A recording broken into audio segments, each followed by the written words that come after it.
என்னதான் இந்த வண்டி ஓட்டத்துக்கு சூப்பராக இருந்தாலும் போகிற வழியெல்லாம் நம்ம பில்லியன் பின்னாடி தான் உட்காந்துருக்காங்களா இல்லை பாதி வழியில் பறந்துட்டாங்களான்னு செக் பண்ணிகிட்டே இருக்க வேண்டியதாக இருக்கு. என்னடா டயலாக் இது? எவன் எழுதி கொடுத்தானே அது இப்படி பேசிட்டு போறான்?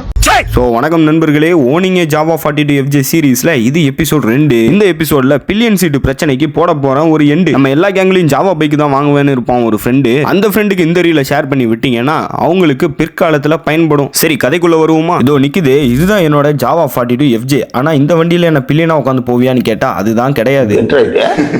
நான் இப்படி சொல்றதுக்கு முக்கியமான 3 ரீசன் என்னன்னு பார்த்தீங்கன்னா, ஃபர்ஸ்ட் இந்த வண்டியோட டார்க்கு, செகண்ட் இந்த வண்டியோட சீட் லென்த்து, மூணாவது இந்த வண்டியோட சஸ்பென்ஷன். இந்த வண்டியோட சீட் லென்த் கொஞ்சம் கம்மியாக இருக்கிறதுனால சடன் ஆக்சிலரேஷன் இல்லைன்னா ஏதோ ஒரு குழியில் வேகமாக கொண்டு போய் வண்டியை விட்டீங்க அப்படின்னா பின்னாடி இருக்க பில்லியன் பறந்து பக்கத்து வீட்டுக்கு போயிடுவாங்க.